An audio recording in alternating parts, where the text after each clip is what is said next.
자, 여야 정치권을 향한 본격 채찍질쇼 지지율 대책 회의 오늘도 시작합니다. 네, 저희 방송 시작 전에 뭐 두 분 소개 그래요. 네, 두 분인데 안 하려 그랬어 사실. 부담스럽게. 네, 아유 소개를 바라는 갈구하는 표정으로 저를 보시길래 네, 김남국 전 의원 오셨고요. 네, 예, 안녕하세요. 반갑습니다. 오셨습니다. 안녕하세요. 제가 방송 전에 무슨 얘기를 하고 있었냐면 김남국 전 의원이 술을 끊었대요. 무려 3일이 됐답니다. 3일이. 정말 끊기 힘들었습니다. 끊기 힘들었다는 얘기를 3일 만에 해도 되는 거예요 지금? 잠시 멈춤. 이긴 최고는 일주일 어떻게 보내셨습니까? 일주일 동안 저도 지지율 대책회의에 이 조회수 대책회의를 한번 예, 아, 대책회의가 진짜요? 필요해요. 네. 네. 일단은 첫 방송을 본 주변의 평가가 좋습니다. 그래요? 네. 어땠습니까? 일단 즐겁다. 즐겁다. 그리고 김남국 의원이 저렇게 스윗할 줄 몰랐다. 서인남.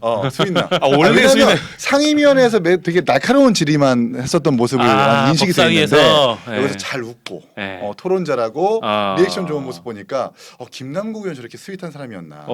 이게 라는 모르. 재발견. 김남국의 재평가가 있었다. 무슨 뭐 이런저런 사담을 좀 길게 해봤고요. 예. 이제 본론으로 슬슬 들어갈까 합니다. 지지율 분석을 이번 주에 해야 되는데 실제로 지난주에 비해서 정당 지지율이 큰 폭의 변동이 있었는데요. 민주당 같은 경우에는 4.1%가 상승을 했고요. 네. 국힘 같은 경우에는 4.6%가 하락을 했습니다. 네, 그리고 이제 조국혁신당은 10%, 개혁혁신당이 3.7%. 개혁신당. 개혁신당. 네, 네, 네. 죄송합니다. 형님. 죄송합니다. 앞에 뒀는데 당면 똑바로 해주세요. 약간 야권으로 네. 묶어버려. 아니 모 방송사에선 시사 라디오 프로그램 같은 경우에는 90% 이상이 특정 언론 노조 출신이고 좌파 성향의 언론 때문에 우리 국정 지지율이 지금 왜곡되어 있다라는 말을 직접 들었거든요. 아마도 이진숙 위원장뿐만 아니라 대통령실 윤석열 정부는 지금 지지율에 대해서 낮은 이유가 본인들이 못해서인 것도 있지만 언론 때문이라고 좀 심각하게 생각하고 있는 것 같아요.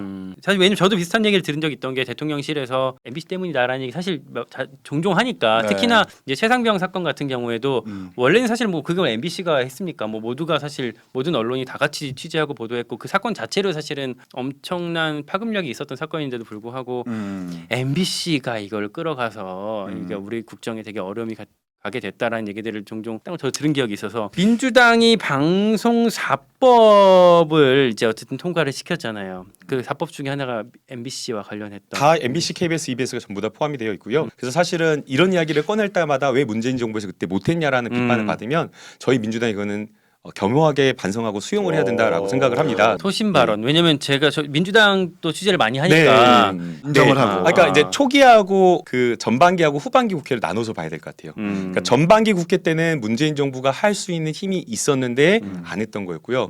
후반기로 갔을 때는 국민의힘에서 안 하자고 강자를 놓은 거죠. 저는 시간이 벌써 이렇게 많이 간 줄 몰랐어요. 저희 지금 토픽 와, 5개인데 벌써 토픽 하나 토픽 있어요. 하나밖에. 지금. 하나도 다 못했는데 지금 19분밖에 안 남았어. 뭐야? 벌써 2시 40분이야? 야, 김문수 장관님 할 것도 엄청 많은데. 주제 세 번째로 넘어갈게요. 토픽 3.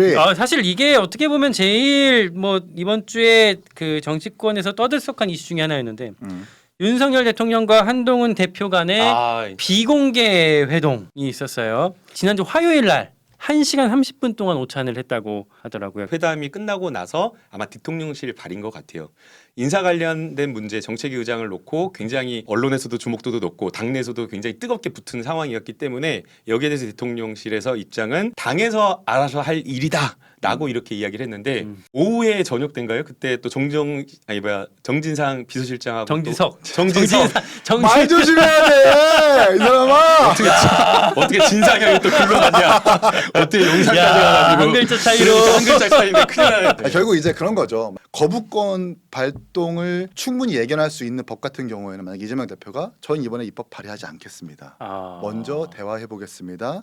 언제까지 한번 대화 가능할지를 여부를 알려주십시오라는 유화적인 제스처를 먼저 보여준다면 민망해지고 좀 더 이렇게 좀 냉정한 평가를 받게 되는 건 그 상대방이거든요. 저희가 대화를 안 한 게 아닙니다. 그러니까 이재명 대표가 수개월 동안 계속 이야기했습니다. 그래서 올해 초부터. 한 번 대통령과 올해 이재명 초부터. 대표가 만났을 때 좀 그때 좋은 결실들이 사실 못 나왔기 때문에 지금으로서는 양보하고 유화적인 제스처를 내는 쪽이 이기는 쪽이다. 저희가 그러니까 그래서 이재명 대표가 재난지원금 25만 원 처음에는 전 국민 제한을 했다가 정말 대화를 위해서 정말 이거를 풀어내기 위해서 예, 예. 선별도 괜찮다라고 하면서 예. 그것까지 포함해서 이야기하자고 했는데도 수개월 동안 지금 안 받은 거예요. 요 얘기는 예, 그런데 예. 제가 가운데서 듣고 있으니까 예, 예. 약간 데칼코마니 있잖아요. 이거 딱 뒤집어 놓으면 그런 느낌도 좀 들고 이걸 중계하고 취재하고 전달하고 있는 사람 입장에서도 필요하죠. 지긋지긋해요. 아, 예, 피곤하네요. 빌리버스터, 피곤하네요. 탄핵, 뭐 거부권 한 100번 나올 것 같은데 거부권 뭐 언제까지 요구만 전해야 하나.